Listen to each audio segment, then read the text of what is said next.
Covid before, Covid after మనం ఒక ఎరా అనొచ్చు. రెస్పిరేటరీ ఇన్ఫెక్షన్స్ అండి. అంటే సెకండ్ లీడింగ్ కాజ్ ఆఫ్ డెత్గా మారింది. Respiratory infections third leading cause of death అని మనం చెప్పొచ్చు. మనము కొంచెం నేచర్కి కనెక్ట్ అయ్యి ఎక్కువగా మనం పార్కులు కానీ వీలైనంత మటుకు ఇంట్లో కెమికల్ యూసేజ్ అనేది మనం తగ్గించుకోవాలి. వాతావరణం కొంచెం చల్లబడగానే సైనస్ వచ్చేస్తుంది. ఇలాంటి వాళ్ళందరూ కూడా సో ఇమ్యూనిటీ వీక్ ఉన్న వాళ్ళు అశ్వగంధ కానీ మంచి మంచి లైఫ్ స్టైల్ మనం పాటించడం వల్ల చాలా మటుకు ఈ ఇన్సిడెన్సెస్ అవాయిడ్ చేయొచ్చు. అండ్ దీన్ని అధిగమించి మనము ఈ మరణాల శాతం మనం తగ్గించుకోవచ్చు.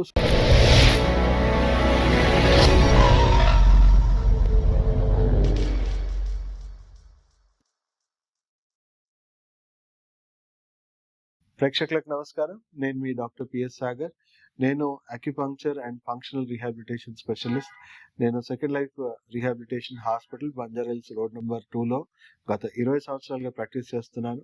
సో మనము చేస్తున్న సిరీస్లో top 10 leading causes of death మీద మనం చేస్తూ ఉన్నాం. వాటిని ఎలా నివారించుకోవాలి, ఎలా ఒకవేళ మనకి వస్తే ఎలాంటి వైద్యం అందుబాటులో ఉంది అండ్ ఎలా మనం దాని నుంచి బయటపడవచ్చు అనే విషయం మీద మీకు అవగాహన పెడుతున్నాను.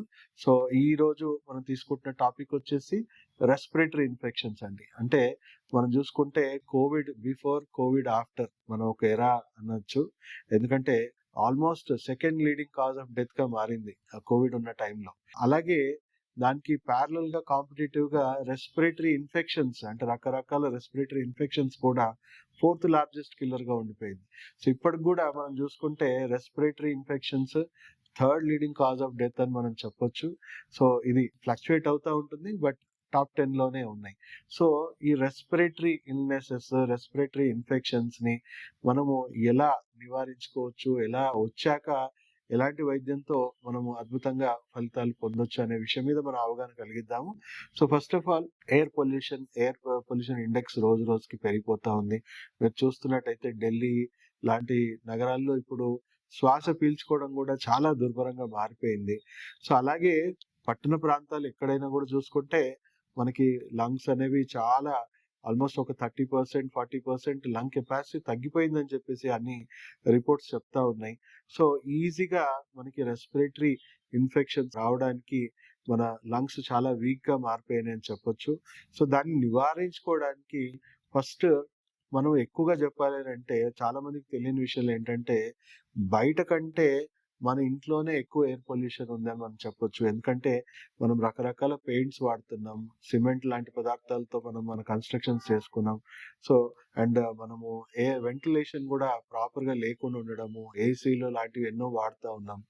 సో ఎయిర్ ఇంటర్నల్ గా బయట కంటే కూడా మనకి ఎక్కువగా పొల్యూషన్ ఇంట్లోనే ఉందని చెప్పే విషయం అందరూ తెలుసుకోవాలి. సో మనం ఎయిర్ క్వాలిటీ ఇంప్రూవ్ చేసుకోవడానికి మనము కొన్ని రకాల ప్లాంట్స్ అందుబాటులో ఉన్న ఇండోర్ ప్లాంట్స్, మన ఎయిర్ క్వాలిటీని ఇంప్రూవ్ చేసే ప్లాంట్స్, నేను వాటి నేమ్స్ చెప్పను, మీరే గూగుల్ చేసుకొని ఎలాంటి ఇండోర్ ప్లాంట్స్ మన ఎయిర్ క్వాలిటీని ఇంటర్నల్ గా ఇంప్రూవ్ చేస్తుంది అనే విషయం మనం తెలుసుకొని మనము ఇంట్లో పెట్టుకోవాలి. సో అలాగే రకరకాల అయనైజర్స్ కానీ తర్వాత మనకి ఈ ఎయిర్ పొల్యూషన్ తగ్గించడానికి కూడా ఎన్నో పరికరాలు వచ్చాయి. కానీ దానికంటే బెస్ట్ ఏంటంటే ఇండోర్ ప్లాంట్స్ మనము ఏవైతే మన ఎయిర్ క్వాలిటీని ఇంప్రూవ్ చేస్తుందో, ఇంట్లో పొల్యూషన్ స్థాయిని తగ్గిస్తుందో దాన్ని మనం డెఫినెట్ గా ఫాలో అవ్వాలి. అండ్ వీలైనంత మటుకు ఇంట్లో కెమికల్ యూసేజ్ అనేది మనం తగ్గించుకోవాలి. బయట ఎయిర్ పొల్యూషన్ అయితే ఖచ్చితంగా ఉంది, మాస్క్లు ఉన్నాయి, రకరకాల ఆప్షన్స్ ఉన్నాయి. మనం వీలైనంత మటుకు మనము రెస్పిరేటరీ ఇల్నెస్ తగ్గించుకోవడానికి వీటికి మనం దూరంగానే ఉండాలి. అండ్ వీలైనంత మటుకు ఎప్పుడు కూడా మనకు అవకాశం దొరికినప్పుడల్లా మనము కొంచెం నేచర్కి కనెక్ట్ అయ్యి ఎక్కువగా మనం పార్కులు కానీ లేకపోతే సిటీ నుంచి దూరంగా వెళ్ళి మనము ఫార్మ్స్ కానీ వాటిలో కానీ ఉండి కొంచెం క్వాలిటీ ఆఫ్ ఎయిర్ ఏదైతే ఉందో చేంజ్ అవ్వడం వల్ల కూడా మనం కొంత ఇంప్రూవ్మెంట్ అవుతుంది. సో అలాగే చాలా మందికి ఇప్పుడు కోవిడ్ లాంటి వైరస్ ఇలాంటివి ఎన్నో వస్తున్నాయి. సో తట్టుకునే శక్తి సామర్థ్యం ఫస్ట్ మన రెస్పిరేటరీకి ఇష్యూస్కి ఉండాలి. ఓకే. అండ్ మనం వాతావరణ మార్పిడి వల్ల కూడా అంటే చూసుకుంటే కోల్డ్ ఎన్వైరన్మెంట్స్ వర్షాకాలంలో మనకు రెస్పిరేటరీ ఇల్‌నెసెస్ ఎక్కువొస్తా ఉంటాయి. తర్వాత ఈ వింటర్ సీజన్‌లో గూడా మనకు రెస్పిరేటరీ ఇల్‌నెస్ వస్తుంటాయి. సో, తగు జాగ్రత్తలు తీసుకోవాలి. మన ఇమ్యూన్ సిస్టమ్ రెస్పిరేటరీ అంటే మనం చూసుకుంటే వర్షాకాలంలో మన రోగనిరోధక శక్తిని పెంచుకోవాలి. మన చుట్టూ వర్షం ఏదైతే వాటర్ వల్ల రకరకాల పొల్యూటెంట్స్ మనకు చేరుతా ఉంటాయి. అవన్నీ మనం లేకుండా చూసుకొని మన ఇమ్యూనిటీని బూస్ట్ చేసుకోవాలి. సో, దానికి నేను చెప్తాను ఎలాంటి ఇమ్యూన్ బూస్టర్స్ వాడితే మంచిదని లాస్ట్‌లో నేను చెప్తాను. అలాగే ఎస్పెషల్లీ వింటర్‌లో మాత్రం విపరీతంగా ఎక్కువవుతాయి. ఎందుకంటే కోల్డ్, డ్రై ఎన్వైర్న్‌మెంట్ మనకు క్రియేట్ అవ్వడం వల్ల మనము ఆ గాలి పీల్చుకోవడం వల్ల ఈ ఈ మన రెస్పిరేటరీ బ్రాంకియల్స్ ఇవన్నీ ష్రింక్ అవ్వడము, డ్రై అయిపోవడం వల్ల గూడా మనకి ఎక్కువ మందికి ప్రాబ్లమ్స్ వస్తా ఉంటాయి. సో, ఇమ్యూన్ సిస్టమ్ గూడా అందరికి ఒకేలాగా ఉండదు. ఒకరికి వీక్ ఇమ్యూన్ సిస్టమ్ ఉన్న వాళ్ళకి ఈజీగా ఇన్ఫెక్షన్స్ ప్రోన్ అవుతా ఉంటారు. నార్మల్ ఇమ్యూన్ సిస్టమ్ ఉన్న వాళ్ళకి ఎలాంటి ప్రాబ్లమ్ ఉండదు. వాళ్ళ బాడీకి కరోనా వచ్చినా, ఏదొచ్చినా వాళ్ళ నుంచి ఇంకొకరికి స్ప్రెడ్ అవ్వడమే కానీ వాళ్ళకి ఎలాంటి ప్రాబ్లమ్ ఉండదు. సో, అందరికి గూడా బ్యాలెన్స్డ్ ఇమ్యూనిటీ డెవలప్ చేసుకోవడానికి మనం అందరం గూడా కృషి చేయాలి.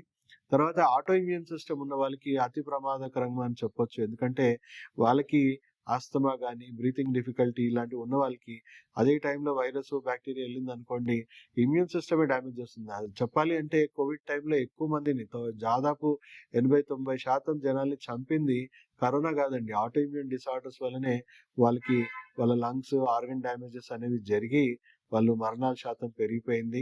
సో, ఇలా చెప్పాలి అనంటే ఒక బ్యాలెన్స్డ్ ఇమ్యూనిటీ అంటే ఎవరికైతే ఈ ఆస్తమా గాని, లేకపోతే hyper active immunity, allergic disorders ఉన్నాయో అంటే వాతావరణం కొంచెం చల్లబడగానే సైనస్ వచ్చేస్తుంది. ఇలాంటి వాళ్ళందరూ గూడా వాళ్ళ ఇమ్యూన్ సిస్టమ్‌ని కంప్లీట్‌గా రీహాబిలిటేట్ చేసుకోవాలి. మీరు సెకండ్ లైఫ్ నేచర్ క్యూర్ హాస్పిటల్‌కి రండి. మీకు కంప్లీట్‌గా ఇమ్యూన్ సిస్టమ్, గట్ హెల్త్ మార్పిడి చేసుకునే ట్రీట్మెంట్ మీకు సజెస్ట్ చేస్తాను. దానివల్ల ఒక బెటర్ ఐక్యూ, బెటర్ హెల్త్ ఉన్న ఇమ్యూన్ సిస్టమ్ మీ బాడీలో డెవలప్ అవ్వడం వల్ల మీలో ఒక బ్యాలెన్స్డ్ ఇమ్యూనిటీ రావడం వల్ల మీ బాడీలో ఉన్న ఇమ్యూన్ సిస్టమ్ కంప్లీట్‌గా రెగ్యులేట్ అవుతుంది. అది వీక్ ఉన్నా ఇంప్రూవ్ అవుతుంది. ఎక్కువున్నా గూడా కంట్రోల్‌లో ఉంటుంది. దానివల్ల ఎన్నో రెస్పిరేటరీ ఇల్‌నెసెస్ మీరు రాకుండా మీరు జాగ్రత్త పడొచ్చు. అండ్ మీరు ఇంట్లో తీసుకోవాల్సిన ప్రికాషన్స్ కూడా ఆల్రెడీ చెప్పాం గదా! ఎయిర్ క్వాలిటీని వీటిని మనం ఇంప్రూవ్ చేసుకోవాలి. ఆబ్వియస్‌లీ ఇప్పుడు పొల్యూషన్ అంటే అందరం ఇప్పుడు సస్టైనబుల్ గోల్స్ వైపు వెళ్తా ఉన్నాం. యునైటెడ్ నేషన్స్ ఇచ్చిన పిలుపు ప్రకారం. సో, అన్ని రకాల పొల్యూషన్ ఏవైతే ఉన్నాయో మన ఆహారంలో గానీ, మనకి ఇండస్ట్రియల్ పొల్యూషన్ గానీ, మన కార్లు, బైక్స్ అన్నిట్లో గూడా ఎలక్ట్రిక్ కానీ, సస్టైనబుల్ వైపు మనం అందరం మళ్లుతా ఉన్నాము. ఆర్గానిక్ ఫార్మింగ్ ఇవన్నీ గూడా మనము మొదలు పెడతా ఉన్నాం. సో, ఒక దశాబ్దం అందరం కృషి చేస్తేనే గానీ మనం వీటన్నిటిని మనము అధిగమించలేము. సో, అప్పటి వరకు మాత్రం మనము something is better than nothing లాగా మన ఇంట్లోనే మనం కొన్ని చర్యలు తీసుకొని మన ఎయిర్ క్వాలిటీని మనం ఇంప్రూవ్ చేసుకొని మనకు ఆల్రెడీ రెస్పిరేటరీ ఇల్‌నెసెస్ ఆల్రెడీ ఉన్న వాళ్ళకి సరైన వైద్యం తీసుకొని మనం చేసుకోవచ్చు. సో, ఇమ్యూనిటీ వీక్ ఉన్న వాళ్ళు అశ్వగంధ గాని, తులసి డ్రాప్స్ అని మీకు దొరుకుతుంటాయి ఇవాళ రేపు. సో, అలాంటివి కొంచెం బేసిక్ ఇమ్యూన్ బూస్టర్స్. అదే ఆటో ఇమ్యూనిటీ ఉన్నవాళ్ళు ఇలాంటివి ఏ ప్రయోగాలు చేయకండి. ఎందుకంటే మీకు ఆహ్, ఇమ్యూ ఇమ్యూన్ సిస్టమ్ బూస్ట్ చేయడం వల్ల ఇంకా ప్రమాదకరంగా మారుతుంది కాబట్టి ఆటో ఇమ్యూనిటీ ఉన్న వాళ్ళు మాత్రం ఎలాంటి మీరు చేయకండి. కంపల్సరీ ఎక్స్‌పర్ట్ దగ్గరనే మీరు సరైన ట్రీట్మెంట్ తీసుకొని మీరు పూర్తిగా బయటపడడం మీకు మంచిది. సో, వీక్ ఇమ్యూనిటీ ఉన్న వాళ్ళకి మాత్రం బేసిక్ మనం ఫుడ్ మేము తీసుకుంటున్న ప్రతి చర్య మీ ఇమ్యూన్ సిస్టమ్ బూస్ట్ చేయడానికి హెల్ప్ అవుతుంది కాబట్టి డెఫినెట్‌లీ హెల్ప్ అవుతుంది. సో, ఆల్మోస్ట్ చెప్పాలి అనంటే కోవిడ్ అండ్ రెస్పిరేటరీ ఇల్‌నెసెస్ మనం తీసుకుంటే కూడగడితే ఆల్మోస్ట్ రెస్పిరేటరీ ఇష్యూసే నంబర్ 1 కిల్లర్‌గా మనం చెప్పొచ్చు. సో, రోజు రోజుకి పొల్యూషన్ ప్రమాదకర స్థాయిలో పెరుగుతా ఉంది కాబట్టి దానికి కౌంటర్‌గా మనం గూడా కొన్ని చర్యలు మనం పాటించి అండ్ ఇప్పటికి గూడా ఎయిర్ క్వాలిటీ వైస్ చూసుకుంటే మనం ఎర్లీ మార్నింగ్ లేస్తే ఎయిర్ క్వాలిటీ ఇప్పటికి గూడా పాడవలేదు. సో, ఎర్లీ మార్నింగ్ లేవండి. కొంచెం సేపు సన్‌రైజ్‌కి ఎక్స్‌పోజ్ అవ్వండి. అండ్ మార్నింగ్ ఎయిర్ అనేది బ్రీతింగ్ ఎక్సర్‌సైజ్ ఇవన్నీ చేసుకొని మీ లంగ్ కెపాసిటీని కపాలభాతి ఇలాంటివి చేసుకొని మీ లంగ్ కెపాసిటీని గూడా మీరు కొంచెం పెంచుకోండి. సో, ఇవన్నీ మంచి మంచి లైఫ్ స్టైల్ మనం పాటించడం వల్ల చాలా మటుకు మనం ఈ ఇన్సిడెన్సెస్ అవాయిడ్ చేయొచ్చు. అండ్ దీన్ని అధిగమించి మనము ఈ మరణాల శాతం మనం తగ్గించుకోవచ్చు. సో, దయచేసి ప్రతి ఒక్కరి ఇంట్లో ఎవరికో ఒకరికి రెస్పిరేటరీ ఇష్యూస్ ఉన్నాయి.